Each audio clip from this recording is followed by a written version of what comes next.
Préférée des Français et peut-être aussi celle des entrepreneurs. Ils sont en effet de plus en plus nombreux à choisir la capitale girondine pour monter leur start-up. C'est le cas par exemple de Liweo qui lançait ce jeudi son premier projet, un sujet de Sandrine Mancipose. Le live vidéo, c'est le credo de Francis Azarello. Ce jeudi matin, il présente Ciao, une plateforme web de conversation vidéo. Au niveau du live, il y a beaucoup de concurrence. Mais nous, en fait, on s'est vraiment axé sur le monde professionnel. On souhaite apporter au monde professionnel un petit plus. Sur Ciao, vous n'avez pas besoin d'installer le logiciel et vous n'avez pas besoin de vous inscrire pour avoir une conversation vidéo.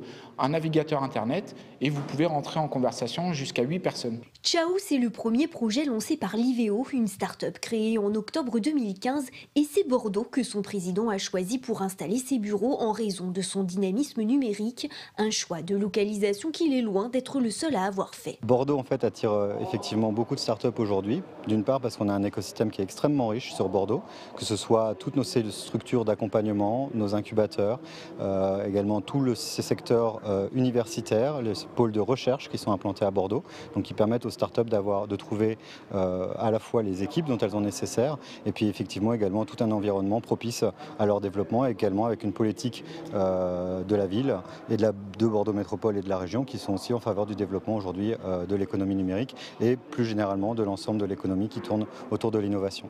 Bordeaux serait-elle devenue incontournable dans le paysage des start-upers? Il est vrai que la capitale girondine regorge d'événements qui leur sont destinés, à l'image de FinTech Bordeaux qui accueille à Darwin pendant 2 jours des dirigeants de start-up spécialisés dans la finance. Et c'est en voisin que Boubacar Diallo est venu assister à une conférence. En fait, j'étais salarié pendant 10 ans dans le secteur bancaire et je me rendais compte que globalement, tous les 1 an, 2 ans, je changeais de poste.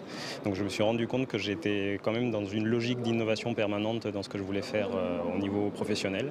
Donc du coup, j'avais une envie très forte de me lancer dans l'aventure start-up et d'être en permanence finalement dans une logique projet. 267 start-up sont actuellement référencées sur la métropole bordelaise, un chiffre en constante évolution.